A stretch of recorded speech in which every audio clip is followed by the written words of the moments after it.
মুসলমানদের সৈন্য সংখ্যা মাত্র 313। কত? 313। তরবারি 313 খান নেই, মাত্র 4 খানা তরবারি। আর রাহিকুল মাকতুম রাহমাতুল লিল আলামিন সিরাত বিশ্বকোষগুলি বের করে দেখুন, 4 খানা তরবারির মধ্যে 1 খানা তরবারির বাদ ভাঙা ধরা যায় না। তাহলে ভালো তরবারি কয় খান? 3 খান। মাত্র 2টা ঘোড়া। মানুষ 313 জন, ঘোড়া কয়টা? 2টা। যুদ্ধ করতে আসছে।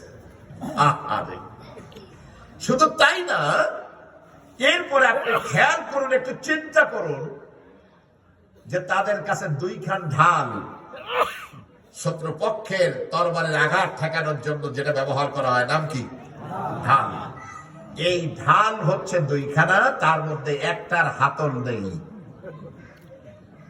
ধরার মতো কিচ্ছু নেই।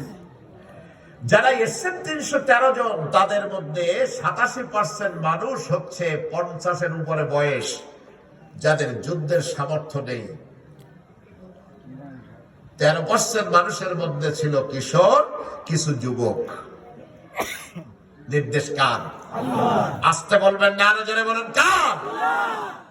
ওরা রাত ভরে উপরে বসে গান করতেছে, নাচ করতেছে, ডান্স করতেছে, মদের বোতল নিয়ে নাচানাচি করতেছে। পাহাড়ের পাদদেশে মুহাম্মদ সাল্লাল্লাহু আলাইহি ওয়াসাল্লাম সাহাবীদেরকে ওখানে পৌঁছানোর পর বললেন, একটা কাজ করো। কি কাজ? ওই যে গাছটা দেখা যায়, গাছের নিচে একটা ছোট্ট সামিয়ানা টানিয়ে দাও, যেন ওর নিচে বসে আমি আমার আল্লাহকে ডাকতে পারি। আল্লাহু আকবার বলেন। টানানো হলো। হুজুর বললেন, পাশে ঘেরাও দিবে না, ওদেরকে যেন আমরা দেখতে পাই। আর তোমরা তাবু খাটিয়ে দ্রুত রাতের বেলার খাবার খেয়ে ঘুমিয়ে পড়ো, তোমরা ক্লান্ত।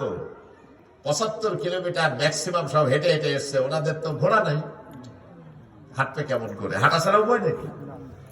সব ঘুমিয়ে পড়েছে। আল্লাহ বললেন, আমার আতার নোয়াসা, রাতের বেলায় এমন এক ঘুম আমি দিয়ে দিলাম, মরুভূমির উত্তপ্ত বালুর ওই গরম হাওয়ার মধ্যে একটু ঝড়ো হাওয়া যখন হয়, তখন ঠান্ডা অনুভূত হয়। সাহাবায়ে কেরাম ঘুমিয়ে পড়লেন। এত বৃষ্টি হলো, পাহাড়িয়া পথের সমস্ত ধুলা বালিগুলি জমিনের সাথে সুন্দর করে যেন গেঁথে গেল। হুজুর অনেক সাহাবীদেরকে বললেন, যে এই পরিমাণ পানি দরকার, পানিগুলি ধরে নাও। সুবহানাল্লাহ বলেন। কারণ কালকের যুদ্ধের ময়দানে পানিটা আমাদের দরকার।